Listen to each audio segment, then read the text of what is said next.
A ver, Ana está en sustitución de José Lenin, Chavarria. Bueno, os comentaba antes a algunos compañeros que, bueno, pues han surgido cosas a última hora y, bueno, pues nos va a dar la charla Ana, que es geóloga, especialista en hidrología y forma parte del equipo de Lenin. Lenin, pues, es el responsable de la Dirección de Hidrología, del Servicio Hidrológico Nacional.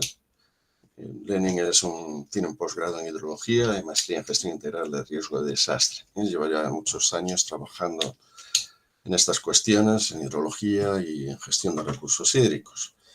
Y Ana, dinos algo sobre ti y cuando quieras, pues pasas a presentarnos tu ponencia. Buenas tardes, buenas noches, donde estén. Mi nombre es Ana Ligia Arancilla Morales. Yo soy ingeniero geólogo de profesión, pero me he dedicado a la gestión de los recursos hídricos. Soy especialista en hidrología en el Servicio Hidrológico de Nicaragua. Como comentaba el ingeniero Ángelis, el doctor Ángelis, yo soy parte del equipo de Lenín Chavarría, que es el representante para Nicaragua de hidrología. Vengo por razones de fuerza mayor a presentarles nuestra investigación que como equipo hemos presentado. Este es un trabajo no solo de mío y del ingeniero Lenín, este es un trabajo conjunto que es parte de los avances que hemos querido tener como país. Nosotros nos dedicamos a... Perdón, pero no se está viendo en la presentación. No sé si está haciendo una presentación. No. Todavía no la estoy presentando. Okay. Solo me estaba presentando Disculpe. Es que está... ahora sí creo que se ve. Ahora tenemos tu pantalla ahí ya, sí. ¿Lo ven en modo presentación o no? Sí, lo vemos bien. Sí, se ve ahora. Ok. Como les comentaba, nosotros nos dedicamos a la investigación en los recursos hídricos, monitoreo de acuíferos, investigaciones costeras y sobre todo en la parte de inundaciones de Nicaragua. Nos encargamos también de la red hidrológica de Nicaragua en el monitoreo de los niveles de los ríos, de los principales ríos de Nicaragua. Y como les comentaba, esta investigación es parte de los avances que hemos querido tener como país, de desarrollar metodología, adaptar metodología a nuestro país y a nuestras necesidades. Se ve la presentación, ¿verdad? Sí. Ok. Nuestra presentación, nuestro trabajo fue el balance hídrico con el método de TEMES aplicado a SIC. Surge de una necesidad que tenemos como país, de una encomienda, podríamos decir, a nivel nacional acerca de la actualización y descripción de los recursos hídricos de nuestro país. Entonces, a partir de ahí empezamos hace un par de años a desarrollar, hace como 2 años, a desarrollar este trabajo. Empieza como parte de los antecedentes. Ana, perdona, quizás ¿sí? se vería mejor si le maximizas porque estamos viendo tu ventana como de edición. De PowerPoint. El PowerPoint, eso es. Correcto. No la de presentación. Ok. Espérenme. Antes empezamos viéndola, no sé, ahora. ¿Ahora sí? Ahora, gracias. Ok.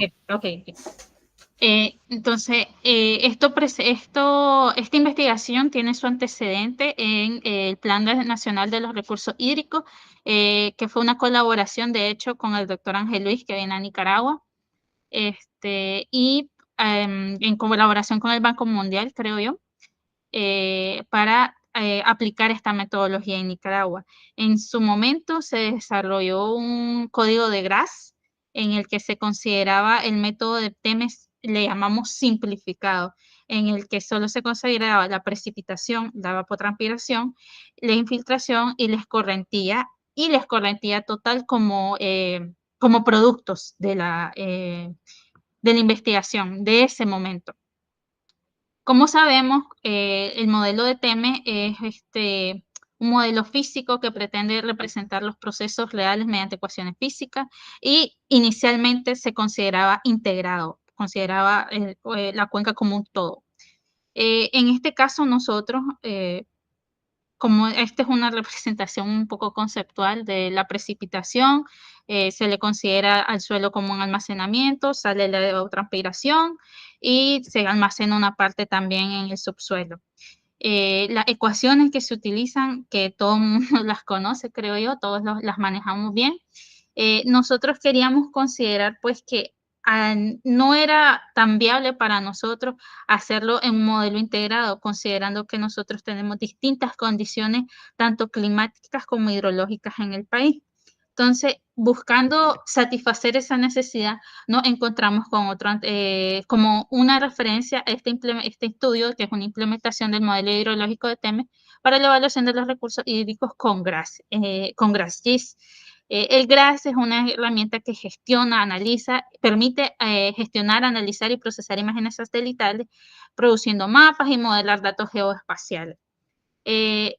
La lógica era implementar un bucle que recorra todo el periodo de estudio de simulación, establecer las condiciones iniciales de la simulación, definir parámetros que afectan las leyes de transferencia del método, etc. Entonces, ahí está la referencia, que fue lo que nosotros tomamos, y pasamos a la adaptación del modelo de TEMES a un modelo distribuido. Primeramente empezamos con la rasterización de las variables de entrada, calculamos los parámetros a nivel de raster y ejecutamos las ecuaciones del modelo de TEMES utilizando la calculadora de QGIS. Nosotros utilizamos y lo hicimos manualmente utilizando las herramientas de QGIS. Extraemos los resultados y evaluamos los resultados utilizando algunas cuencas modelo, no diría cuencas modelo, cuencas con las que disponíamos de información. Este es el flujo de proceso, podríamos llamarlo, completo de todo lo que nos conllevó poder implementar este modelo, desde la información base, todos los procesos de adaptación y parametrización que tuvimos que utilizar, hasta esta última parte que ya es el modelo per se. Todas estas partes estas secciones fueron realizadas en paralelo con el fin de obtener toda la información necesaria para ejecutar el modelo. Nuestro periodo de evaluación fue desde mayo de 2019 hasta diciembre de 2024. Como referencia pueden ver el comportamiento de la precipitación en nuestro país. Aquí podemos ver este pico en noviembre, está a nivel mensual, discúlpenme, no lo mencioné, está a nivel mensual. En este pico podemos ver las afectaciones que tuvimos en Nicaragua producto de los huracanes ETA y IOTA. Y la línea más gruesa, que es más visible, representa la precipitación del 2024. Tuvimos un año más o menos seco en comparativa con otros años. Y en 2025, pues el comportamiento tiende a ser parecido. Nosotros hacemos los balances hasta el final del año. El siguiente, pues mencionarles un poco del entorno de ejecución. Utilizamos la herramienta de QGIS al ser un software libre, un poco más cómodo, podría decir, en comparación con el ArcGIS, que es los programas que nosotros manejamos. Con la calculadora raster tiene su entorno donde está la calculadora. Aquí se enlistan los raster que se utilizan y la parte de la salida, que a nivel de raster, hacer una ecuación en un raster es como una operación de matrices, que cada celda se ejecuta o se combina con su contraparte igual geoespacialmente hablando. Parte de nuestra información base fue este es un mapa de Nicaragua. Estas son las estaciones que utilizamos para el balance hídrico nacional o el diagnóstico de los recursos hídricos a nivel nacional. Son 96 estaciones pluviométricas a las cuales le sacamos una estadística a nivel mensual y una información espacial de la evapotranspiración en Nicaragua también. Estos son promedios mensuales, pero a nivel espacial. Esto es el promedio de rasters y podemos ver que al principio del año la evapotranspiración es muy baja y perdón, esta es la precipitación. La precipitación es bastante baja y en los últimos meses del periodo lluvioso registramos a partir de mayo y junio las mayores precipitaciones, junio y julio, y tenemos un segundo periodo porque a nosotros nos afecta la canícula. Tenemos un descenso en las precipitaciones a nivel ya en el momento de agosto-septiembre y se estabiliza un poco más en octubre y las últimas lluvias las registramos en noviembre y diciembre. La evapotranspiración se mantiene algo constante a lo largo del año, siendo ligeramente mayor en los meses secos. Esta es parte de nuestra información base, igualmente.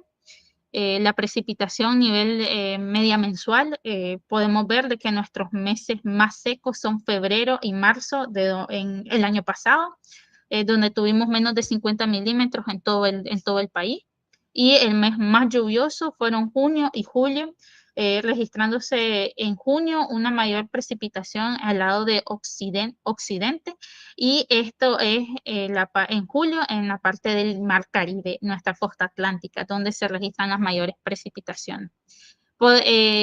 Este mapa concuerda con nuestros estudios acerca de en el corredor seco de Centroamérica. Esta es la parte que a nosotros nos afecta, que tiene efectivamente menos de 1000 milímetros anuales y corresponde a uno de los corredores agrícolas más importantes del país. De ahí surge esta necesidad de conocer la disponibilidad hídrica para responder a necesidades agrícolas y también de consumo humano. Parte de los parámetros que utilizamos y que calculamos es la capacidad máxima de humedad del suelo. Nosotros lo utilizamos a partir a partir del uso de suelo. Como referencia nos apoyamos un poco en el libro blanco del agua de España y adaptamos esas características o hicimos una correlación entre nuestros usos de suelos y los que aparecen en el libro y con base a eso sacamos el parámetro de capacidad máxima almacenada en el suelo. Asimismo, hicimos un coeficiente de excedencia del suelo. Esto lo utilizamos con los órdenes de suelo, agregando o asignando, perdón, tres tipos de coeficientes, 0.3, 0.35 y 0.4. La capacidad máxima de infiltración del suelo fue tomada, de hecho, desde el Plan Nacional de los Recursos Hídricos, que se estimó el parámetro de capacidad de infiltración máxima en función de la litología y la permeabilidad vertical. Esto no lo calculamos nosotros, lo tomamos de referencia del Plan Nacional, porque efectivamente parte de los estudios, que no se presentan aquí los resultados, evaluamos las cuencas que seleccionamos en base a distintas fuentes de información. Esta fuente de información del PNRH, una adaptación del libro blanco y otras fuentes, y este fue el Plan Nacional, fue el que dio los mejores resultados, que efectivamente fue ajustado en base a cuencas en un periodo de 30 años, si no me equivoco. El coeficiente de descarga de los acuíferos o de descarga de agua subterránea, nosotros lo utilizamos de referencia estaciones que tuvieran al menos 10 años de registro de 1990 hacia la fecha y utilizamos la ecuación de Maillet para obtener la relación entre la piezometría y el caudal del río. Utilizamos estas estaciones y estos fueron más o menos los parámetros que nos salieron. Entonces, considerando que el modelo de TEMES nos indica de que la humedad antecedente y el volumen utilizable del acuífero es 0, consideramos de que debería de empezarse al comienzo del año hidrológico. Y en este caso, como estábamos evaluando un periodo un poco de 5 años, decidimos empezar en mayo de 2019 hasta la fecha. Un poco del contexto superficial, que es lo que conocemos del proceso de TEMES. Las variables secundarias que obtenemos el déficit máximo de humedad en el suelo, el umbral de escorrentía, la humedad almacenada del suelo y el excedente. De las variables que nos competen o que nosotros utilizamos es el aporte superficial y la infiltración. Como podemos ver, siempre la mayor aporte superficial está en el Caribe, es donde tenemos nuestros ríos perennes de mayores caudales. En el caso del Pacífico, nuestros ríos son intermitentes, de menor caudal y de menores capacidad hidráulica. En el caso de la infiltración, igualmente se ve mayor capacidad de infiltración, perdón, mayor infiltración en la costa Caribe. Sin embargo, en este caso de la infiltración, nuestro interés es mayor al lado del Pacífico, porque es donde se encuentran nuestros acuíferos explotables para consumo humano, que es lo que les voy a presentar en las siguientes láminas. Nosotros consideramos, el TEMES asume que el agua de infiltración se convierte en recarga de los mantos acuíferos y capas semipermeables. Lo que nosotros consideramos que la disponibilidad, y esto se conoce como volumen almacenado en el acuífero, por lo que nosotros hicimos una derivación que le consideramos la disponibilidad hídrica subterránea, que es aquel remanente del volumen almacenado total luego de extraer la demanda total del recurso, y la aportación subterránea. Es lo que les mencionaba anteriormente. Nuestra mayor explotación de agua proviene de, o toma de consumo humano, proviene de los acuíferos. Por ende, nuestra demanda, que es la que ustedes pueden ver aquí a la derecha, está concentrada en los acuíferos, efectivamente. Estos son los acuíferos explotados en Nicaragua, tenemos alrededor de 12, y a partir del balance, de los resultados del balance, dispusimos de resultados del volumen medio anual en hectómetros cúbicos. Podemos ver que el acuífero que tuvo la mayor recarga fue el acuífero de Occidente, donde se concentran los mayores cultivos de algodón y caña de azúcar, uno de los principales cultivos de Nicaragua. La aportación subterránea también es el flujo que sale de las capas freáticas hacia el acuífero y está dado por el almacenamiento mensual del acuífero y la recarga. Igualmente, podemos ver que la mayor aportación subterránea está en el lado del Caribe. Otra de las variables que obtuvimos fue la escorrentía total. Se le considera como el agua que se desplaza por los ríos hacia el mar. Implica tanto la aportación subterránea como la aportación superficial. Podemos ver que la aportación subterránea, como depende de los acuíferos, según el modelo de TEMES, se mantiene constante a lo largo del año, pero registra un pequeño aumento conforme va entrando la época lluviosa. En cambio, la aportación superficial es mínima en el verano y aumenta en el invierno, en los meses más lluviosos. Y tenemos otro pico, que es lo que les mencionaba, lo mismo con la precipitación, que tenemos un segundo pico en octubre. Es bimodal nuestro comportamiento de precipitación. Igualmente, la disponibilidad hídrica es mayor en el Caribe. Podemos ver en los meses lluviosos que siempre se marca nuestro corredor seco, que es el que te presenta la menor disponibilidad hídrica en la mayoría de los meses. Estos son nuestros resultados anuales, la precipitación y la evapotranspiración, que son variables de entrada, la aportación superficial, la infiltración, el aporte subterráneo y la disponibilidad hídrica, que son parte de los resultados, y la escorrentía total. Y tenemos un último producto que nosotros le conocemos déficit hídrico anual, que son los municipios de Nicaragua que tienen menor disponibilidad hídrica subterránea. Okay. Ahora bien, podemos hacer muchas cosas, podemos hacer muchas investigaciones, pero al final si no las validamos de alguna manera o las evaluamos de alguna manera, pues no podemos acercarnos a mejorar siempre. En este caso, el modelo de TEMES, hacer un modelo aplicado a nivel nacional y nosotros como país tener poca información hidrológica disponible de caudales, se corroboró más o menos la efectividad del modelo de aportación de TEMES, utilizando estos 4 parámetros: el coeficiente de Nash, Pearson, la relación del error cuadrático y la desviación estándar y el sesgo porcentual. Cada una evalúa diferentes cosas entre los datos modelados y los datos observados. Entonces, Nosotros, estas son las ecuaciones que utilizamos. A su derecha encuentran las cuencas de validación que utilizamos nosotros. En este caso fueron 6. Pertenecen a la cuenca de Río Coco, que como se pueden observar, pertenece parcialmente al corredor seco de Nicaragua, que es este sector. Y las cuencas de Río Escondido, que es nosotros le llamamos nuestra cuenca modelo. La mayoría de nuestros estudios se realizan en esta cuenca por su importancia tanto económica como hidrológica. Entonces, la variable que validamos o evaluamos, que evaluamos fue la escorrentía total, se pasó a caudales y se compararon con nuestra serie de tiempo. Consideramos aquellas cuencas que tuvieran caudales medios mensuales en 2024 para esta evaluación. Y estas fueron nuestras estadísticas de rendimiento, de las cuales podemos extraer, digamos, de que las estaciones de Ocotal y Valentín se ajustan con una alta correlación.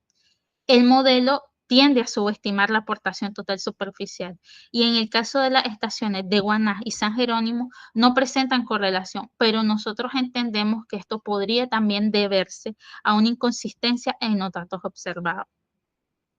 Esto también es más o menos una comparativa de los caudales. En rojo podemos ver los caudales observados y como amarillo el caudal modelado. En algunas cuencas tiende a subestimar, en otras cuencas como Coco en Guaná tiende a no observar las crecidas. Tienen buenos comportamientos en algunas como en Siquia, Salto Grande y en Coco en Ocotal, como se las mencioné anteriormente. En el caso de San Jerónimo tiende a subestimar completamente, tiene la misma tendencia, pero tiende a subestimar el modelo. También les mostramos la norma histórica de estas estaciones como referencia para ver el comportamiento del caudal. Ok, ahora los siguientes pasos, las siguientes perspectivas que nosotros tenemos como equipo es adaptar ese proceso que es un poco largo y tequioso de QGIS, que lo hacemos con la herramienta de cálculo de raster de QGIS, hacia un código de Python en la consola de QGIS, valga la redundancia, donde pretendemos adaptar todo ese proceso hacia una manera más automatizada, lo que nos permitirá reducir tiempo y poder mejorar nuestros variables de entrada para ver de qué manera podemos mejorar nuestras estadísticas de rendimiento que sí pueden mejorarse. Y la realidad es de que Python permite unificar todo el flujo de trabajo desde la descarga de los datos espaciales hasta el cálculo del balance y la generación de resultados dentro de un mismo entorno, eliminando la dependencia y el error humano. Y al final, si uno se equivocaba en una ecuación, era volver a empezar. Mientras que el código de Python, lo hace mucho más sencillo, digámoslo así. Y eso es todo. Muchísimas gracias por su atención. Abiertos a preguntas también. Muchas gracias, Ana. Y enhorabuena por los avances que habéis tenido desde los primeros trabajos en los que colaboré con vosotros. No sé, supongo que habréis hecho ahí todo tipo de pruebas. Me gustaría saber un poco, comparando con los resultados que hicimos con las simplificaciones que se hicieron en el año 2017, creo que fue en el año 2017, ¿no? Sí, fue exactamente en 2017. Bueno, para los que no estáis al tanto de esa línea de trabajos, en 2017 pues teníamos que afrontar la elaboración de un Plan Nacional de Recursos Hídricos muy rápida. Y además había definido el periodo 71-2010 como periodo para analizar. Y bueno, pues es que nos dieron pues como 6 meses para poder hacer el trabajo. Sí. O sea, en el sexto mes teníamos que presentar ya todos los resultados. Y bueno, pues gracias a que allí, tanto en la Dirección Nacional de Hidrología como también en la de Meteorología, ¿no? Pues tenemos ahí gente estupenda, con muchas ganas de trabajar, pues entre todos pudimos hacerlo. fue bastante duro, fue bastante duro para todos, pero al final conseguimos hacer algo, pues yo creo que bastante digno, ¿no? Y bueno, pues la única forma de poder hacer algo así, pues con un enfoque así basado en temas y distribuido y demás, pues era asumiendo algunas simplificaciones, ¿no? Claro. Entonces, la pena es que no tenemos el mismo periodo temporal analizado, pero supongo que algunas pruebas habréis hecho, ¿no? Entonces, ¿en qué zonas ha habido mayor influencia a la hora de dar un paso más y superar esas simplificaciones que habíamos hecho al principio? Entiendo que habrá sido sobre todo en la zona Pacífico, ¿no? Más que... Sí, se ha notado Sí, bastante ahí, realmente ¿verdad? sí. Sí, realmente, como le mencionaba, como también tenemos que ver la parte subterránea como la superficial, dado que nuestra demanda de consumo de agua es a partir de nuestros acuíferos, nosotros nos teníamos que enfocar también en la parte subterránea y es donde le pusimos bastante enfoque. Incluso, como le mencionaba, en la parte de la capacidad máxima de infiltración, que uno diría es un parámetro, no puede haber mucha influencia, pero al final, al evaluar distintas fuentes de información, nos dimos cuenta que era considerable la diferencia. Y de hecho, el mejor resultado fue a partir de los resultados obtenidos del Plan Nacional, del raster de capacidad de infiltración máxima del Plan Nacional, que fueron que ustedes elaboraron y parametrizaron, tengo entendido. En ese momento yo no estaba en secundaria, no tenía ni idea, pero sí me documenté bastante para poder tomar esta información y adaptarla a nuestras realidades actuales, a nuestras necesidades actuales como país. Claro, me acuerdo que fue una locura, porque claro, estábamos trabajando en paralelo los hidrogeólogos y los hidrólogos, y al final tuvimos que buscar ahí una convergencia, que al final, bueno, pues dijimos, mirad, incluso llegamos ahí a algunos resultados, digamos, con cierta divergencia, pero dijimos, mirad, estamos en una diferencia, pues, del 15%, no recuerdo la cifra que era, ¿no? En algunos resultados, pero no hay más que asumirlos porque no hay tiempo para intentar Sí. converger, ¿no? Sin embargo, por lo que veo, a pesar de eso, los resultados os han resultado, bueno, satisfactorios, por lo que veo. Sí, siempre se puede mejorar y lo que usted mencionaba realmente nosotros no lo habíamos considerado y era evaluar el mismo periodo de 1971 a 2010. Eso suena, creo que lo vamos a tomar en cuenta para hacer mejores ajustes a nuestros parámetros y ver en cómo podemos mejorar. Sería bueno. Luego allí utilizamos algunas cuencas de calibración, que eso también condiciona mucho el modelo. Vosotros habéis utilizado Claro. otras. Sería también bueno, a lo mejor, revisar esa parte de calibración. Y ahí sí lo veo un poco difícil porque Ah, son cuencas, las que ustedes utilizaron, 1971, son algunas cuencas que ya no están activas en la actualidad para niveles de oh, caudales. Entonces ahí lo veo, ahí qué sí pena. sería utilizar distintas, por eso usted ve distintas cuencas a las que ustedes utilizaron. Es debido a eso, a la discontinuidad de los registros En hidrológicos. los registros. Bueno, pues gracias, enhorabuena. Realmente habéis hecho un excelente trabajo. Pues, ¿hay alguna consulta entre los asistentes?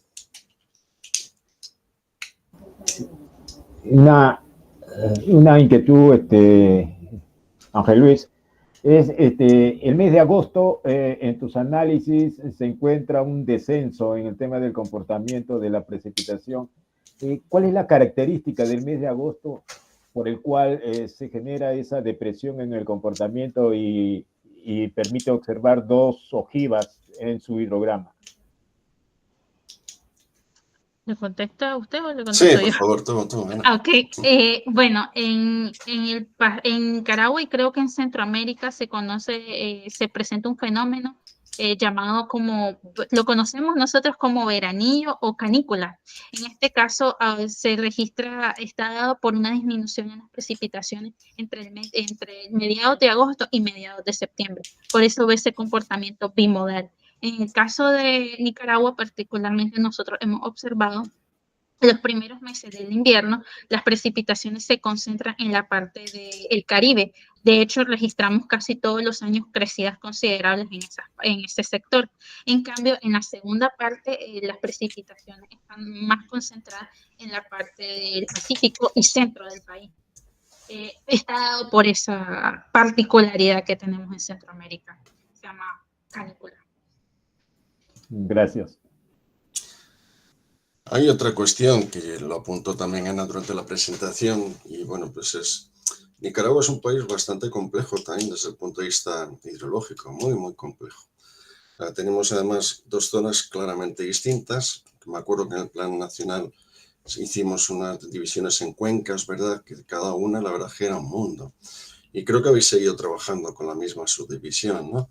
Sí. De las grandes cuencas, ¿sí? Sí, siempre trabajamos las grandes cuencas, pero lo hemos llevado a niveles más pequeños para mejores análisis. Claro. Porque como usted menciona, cada cuenca es completamente un régimen completamente distinto, un comportamiento muy diferente, reaccionan diferente, tienen una respuesta hidrológica completamente diferente. Incluso tenemos estaciones que tienen influencia de la marea y tenemos que aprender a conocer la diferencia entre una crecida y simplemente la entrada de la marea. Es muy complejo. De hecho, en algunos mapas se ve, pero bueno, habrá que analizarlos despacio, y la verdad es que es impresionante pues cómo variables fundamentales como la precipitación, la evapotranspiración, tienen esas diferencias tan grandes de un lado a otro, ¿no? Pero claro, también el mismo paisaje es muy distinto, ¿no? La zona pacífica y la zona caribeña son dos realidades muy distintas y luego también norte-sur, ¿no? Como la franja que tenéis pues en el norte también con ese corredor, ¿no? Que afecta también a... Bueno, pues hay diferencias enormes, ¿no? Entonces, bueno, lo que te ha contestado Julio, pues está también muy condicionado a un área. Sí.